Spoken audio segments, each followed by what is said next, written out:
If you really think about it, I'm only here because a soldier in the Union Army during the Civil War, my first Irish immigrant ancestor, got court-martialed for punching an officer during the Civil War. That act of violence may have saved him from the front lines, and 200 plus years later, his great great great granddaughter is here to write about it. If I could go back in time, I'd encourage him.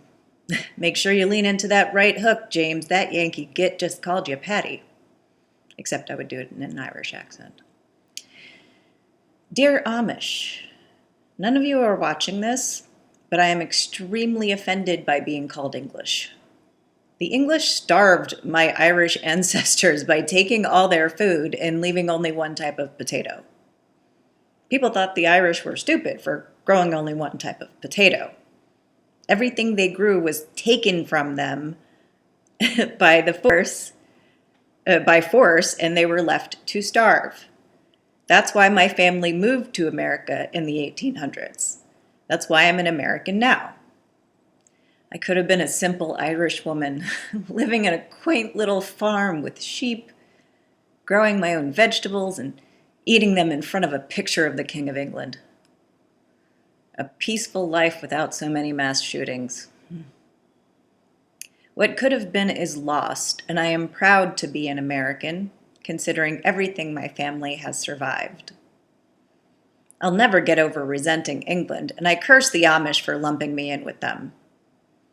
They call everyone who's not Amish English, and the excuse is the language. American English isn't as different as Pennsylvania Dutch is from German, but I bet a lot of German speakers could understand it. Even the English mispronounce their own words. They say nothing instead of nothing.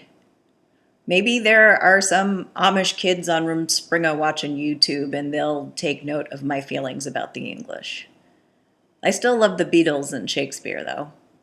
I can hate the monarchy without hating the art of their people. I don't think that's fair. Judging art based on the environment is backwards. Art is a reflection of the world around us. I've got some views from the UK, a lot from Ireland. Shout out to the country of my heart. Maybe I'll change some minds there too.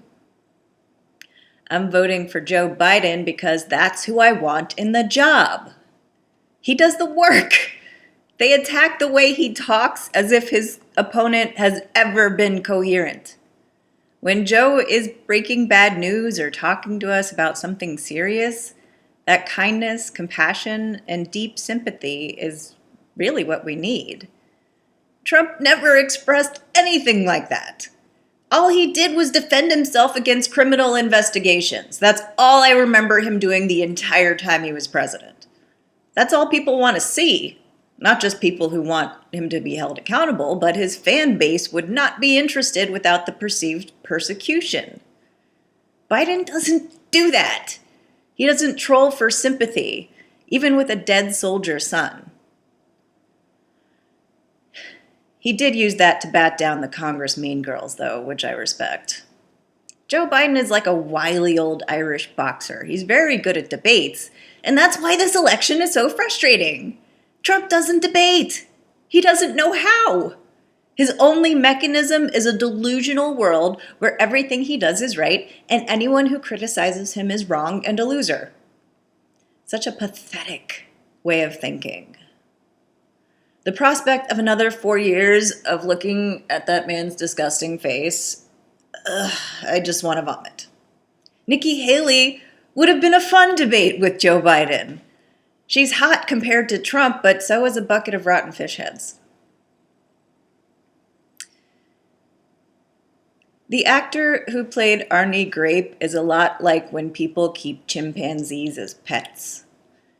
Cute when they're young, but they go crazy when they reach sexual maturity. They were giving Xanax to Travis the chimp when he ate that lady's face. Almost cruel that she survived, but I'll bet she's almost grateful that he ate her eyeballs so she can't see the damage. All over a Tickle Me Elmo. Travis was an animal, not a human being with higher brain functioning. They were both given powerful drugs to keep them docile, tea laced with Xanax.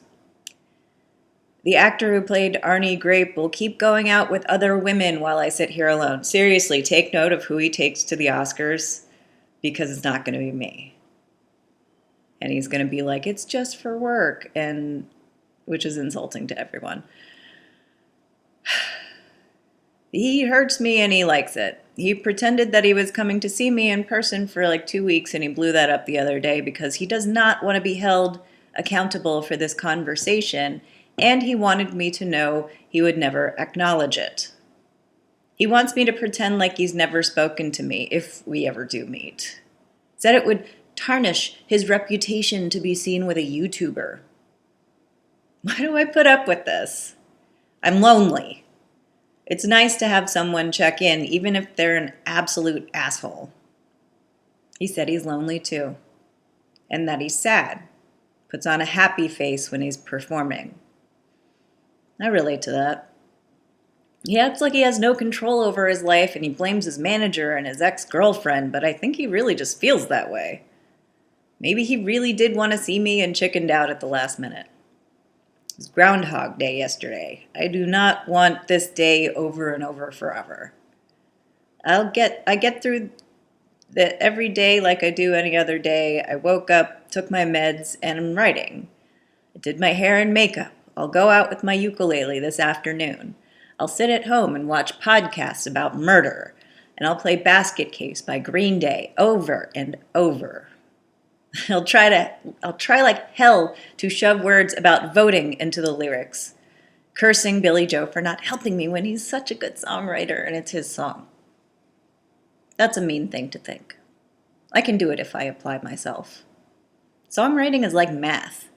You have to count syllables, and that's 2 things at once to my brain. My total IQ is actually quite average. Despite my verbal skills being in the 99th percentile, I'm not that great at math.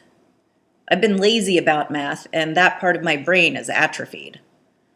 I haven't been that motivated to work on it, despite money being one of the biggest hindrances in my life. Music is more satisfying than money. Billy Joe Armstrong knows good music. He could probably make comparable money as like a producer or something, and he wouldn't have to tour as much. But why on earth would he do that? He's there for the music, that perfect high, the roar of the crowd. Doesn't seem like much work to put on a happy face, even if at times it made him miserable.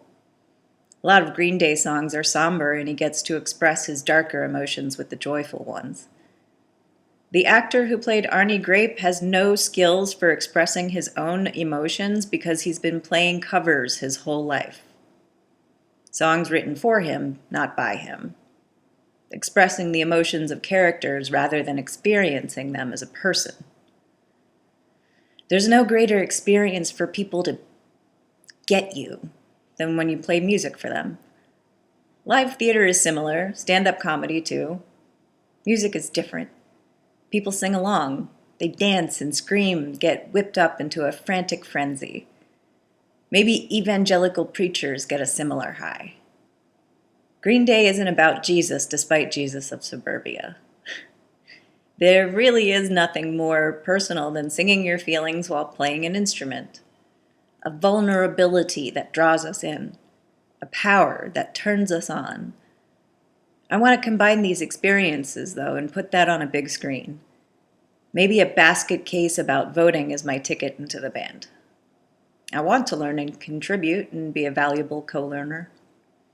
Had a dream the other night that I picked up a full-size guitar and I could still play the melody for You Were Meant for Me by Jewel. I learned that one in high school guitar class, and when I played it for the class, the girl who went after me said, "I have to follow that?" After like stunned silence and applause. That was good. I still don't know how to sing in key.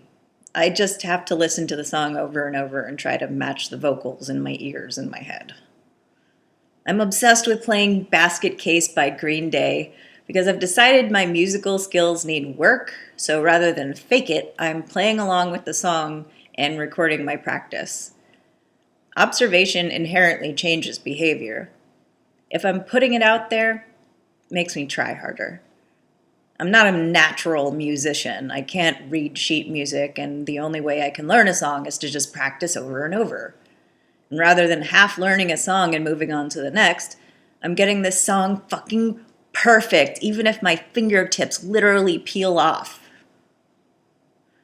It'll be easier to insert words about voting if I have the song in my heart.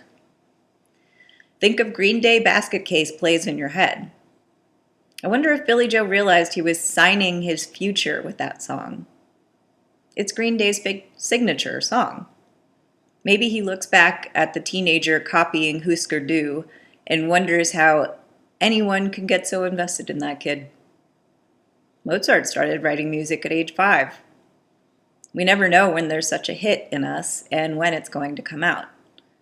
Updating the lyrics will reflect the world around us, how we've changed when paired with a timeless classic. Maybe they'll like the song so much, Green Day will pay me for the lyrics. I'm trying harder because that possibility is in my mind. I can manifest that if I put my whole heart into it. Moving on, I don't understand how people can proudly say, I'm a Cancer, when referring to their astrological sign. You're Cancer? Like a cancer on society? You want your symbol to be a crab? Everything in nature is turning into crabs. It's called cancerification because crabs have like a durable body design and there's everything is turning into crabs. There are these crabs around the Sea of Japan that look like they have a scary human mask on their backs because humans a long time ago would catch them and see like a vague face shape, and then they were throwing back the ones with the face on it, unintentionally creating more human face crabs. It's unintentional genetic selection. There's a rapper in New York City who threw a baby shower for all 5 of the women he got pregnant at the same time. Wow, he must have had a lot of great sex isn't necessarily true. 5 times is all it took. Sexual pleasure and pregnancy don't always align.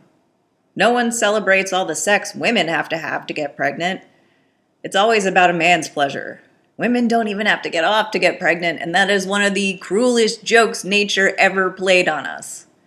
Men don't even need to have a mind-blowing orgasm to get a woman pregnant. Basically just a sneeze. All 5 of these women showed up to a baby shower, so they're obviously okay with it. Do they consider themselves sister wives? Is this God's gift, Pope Francis? Don't some people abuse that privilege? If Pope Francis came out and said, make sure women are getting off too, people would lose their goddamn minds. Is this good for children? Doesn't it create 5 times the drama? Is he going to pay for all 5 kids? Got to work 5 times harder to keep them fed and clothed? Am I being judgmental? I really can't tell. People judge the hell out of the Octomom. When there's a man involved, no one cares. Speaking of too many things. Rats and mice are overrunning the trenches in Ukraine, and I have an urge to tell them, send Charlie Day from It's Always Sunny in Philadelphia.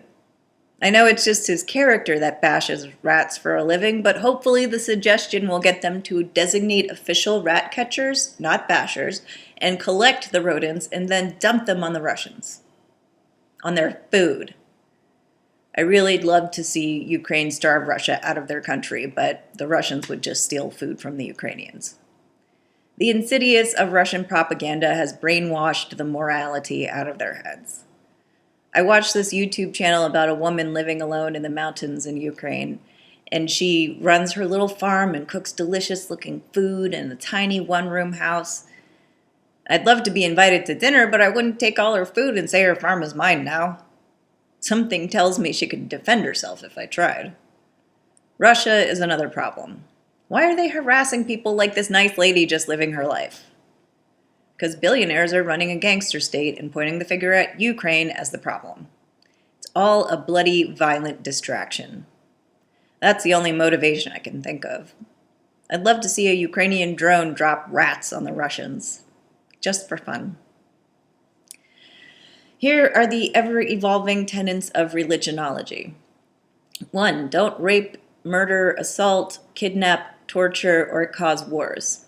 2. Bodily autonomy is mandatory. 3. Tell the truth whenever possible and don't lie out of selfishness.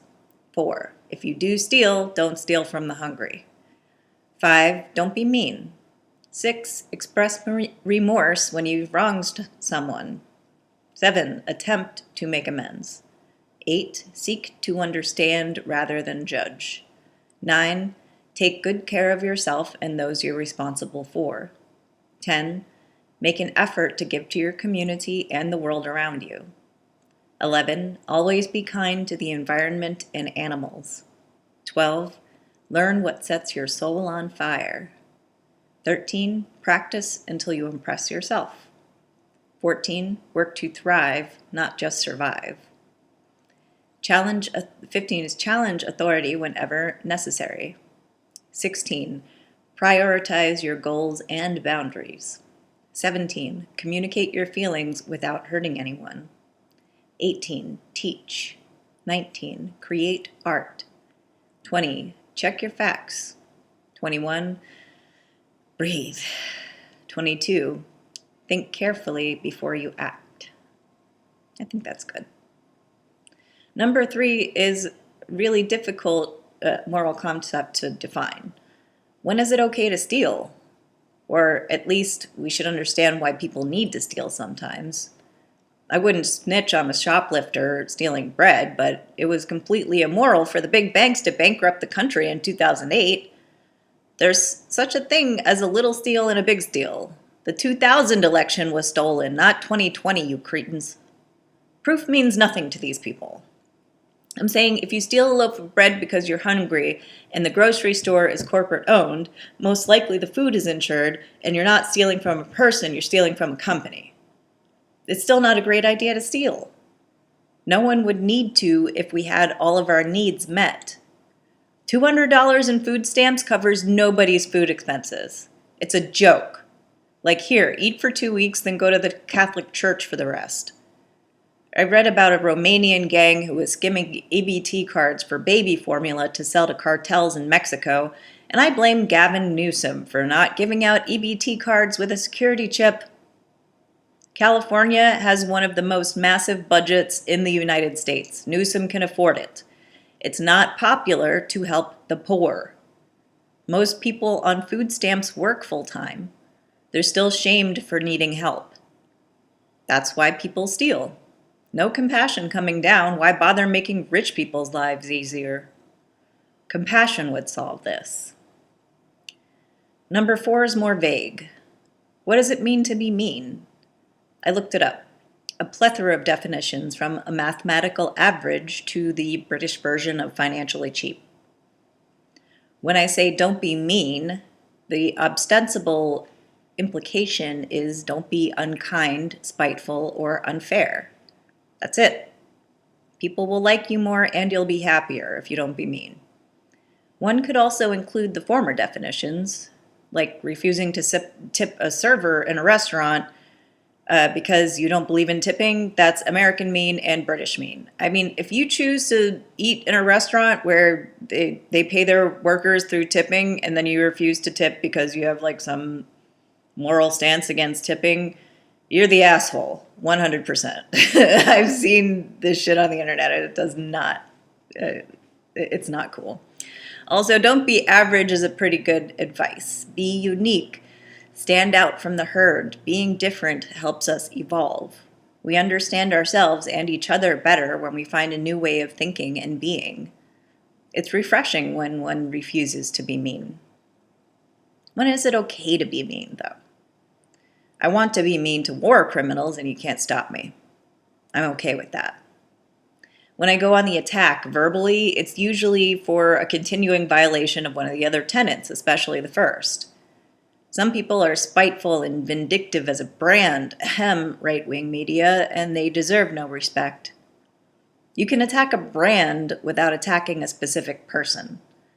I think that's why Green Day keeps saying I'm not a part of the MAGA agenda, because saying Trump's name is just giving him what he wants, and it should be avoided at all costs. It's not just him that's part of the problem, it's us. We're allowing this rapist, this criminal, grifter, disgusting human being to run for fucking president again. It's like watching the scene in Pet Sematary where Gage gets hit by the truck over and over in extreme slow motion. All I can do is write about it. Green Day is going to keep saying this line over and over to brainwash us back to reality. Plus, MAGA rhymes with faggot way better than redneck. Do you know how many times people must have screamed the word faggot at Billy Joe Armstrong? He's got every goddamn right to scream it back. I follow the tenets of religionology as closely as possible, but I am a human being, therefore a hypocrite by nature. We've all got shadows to feed. The song from Saviors that I keep getting stuck in my head is One-Eyed Bastard, because it reminds me of the playlist I made titled Kiss My Wrist. I got this tattoo for myself. Someone else paid for it, and I've got to be grateful for that. Otherwise, I don't owe anybody anything for this symbol of my mental health. Not even Brad Pitt. Kneel and kiss my wrist, motherfucker. I'm the real gangster around here because I know my worth. I know who I am, and I am who I appear to be. These things don't always align, but the tattoo questions that very nature. Where is my mind? Not even a Green Day song, and I think they respected my taste in music. Revenge is sweeter than wine. When someone like Seth MacFarlane suddenly has time to beg for mine. I am a gray rock. I feel nothing because I need nothing. Serene, really. He's got no control over me. Offer me money, power too. I don't want my father back, though. You can keep him in hell. I was threatened with violence by a laundromat attendant the other day. Her kid was there, kept playing the American Dad theme song over the speakers. And I asked the attendant to please not play that song. I have bad memories, which is a simple way of saying it's such an annoying fucking song. It causes me physical pain. Horns and Seth MacFarlane, like being whipped with rusty wires while being stabbed in the ears. The attendant laughed it off, seemed to encourage her kid to play the song more. I pleaded with her. I had an entire suitcase with a laundry bag taped to it. I had dragged 3 blocks because I don't have a vehicle. I said I would leave if they didn't stop playing it. I really didn't want to leave. I had a lot of laundry I needed to get done. Some white bitch got in the middle of the conversation to smug up the place and kept saying, if you give her attention, she's going to do it more. That's how kids work. I'm a single mom and a teacher. And I couldn't believe my fucking mind. How am I the bad guy in this situation? I'm a customer. Doesn't that matter? I asked the attendant. She said she was a veteran and laughed off my PTSD. So did the white bitch. I blurted out, I got arrested outside of Seth MacFarlane's. Do you want the whole long-ass story? Get the fuck out of my face, bitch. I didn't ask to hear your goddamn feelings. I yelled as the white bitch walked away with her comforter that she paid to have laundered. That means she has a washer and dryer at home. Some single moms and teachers can still afford things that I don't have. I felt worse for the attendant having to keep her kid there while she worked. The white bitch had child support. Doesn't make sense to hire a babysitter to work a minimum wage job when you need to pay the babysitter minimum wage too. I get it. The kid kept playing the song while looking at her mother like she wanted me to leave because I was making her mom mad. I asked the kid, why are you doing this? Do you care that you're hurting my feelings? I tried to walk away, but she kept playing the song. I muttered something I regret. I said, you're a bad person. I didn't mean that. I meant she was acting like a bad person. It's not who she is inside. The attendant said I was yelling at her daughter. No, I yelled at the white bitch who couldn't mind her own fucking business. I didn't say that. The attendant was yelling at me. You're yelling at me, the little girl told me. And the attendant muttered something about kicking my ass. And I said, well, that would be assault and you would go to jail. I said, looking at the little girl who was too fucking familiar with her mother threatening violence. I felt an urge to get between the little girl and her mother. Instead, I yelled, "I'm not criticizing her, I'm criticizing your parenting." I yelled at the attendant, and I do not regret that. That's when she started charging me and saying, "Get the fuck out of here." I was on my way out. The little girl got between her mother and me and put her arm out like she holds her mother back all the time. She did it twice. It was horrifying and it broke my heart. That little girl is being abused. I asked my therapist if I could call CPS over that just because I had the weirdest fucking vibe about this little girl being abused, but she said they won't take the call unless I had actually seen her hit her or something like that. If I have been dishonest about any of this, please correct me. I should have walked away sooner. It was rapidly turning into me defending the little girl who learned trolling from Seth fucking MacFarlane, who will never stop ruining my life, apparently. No stars. I will not be returning.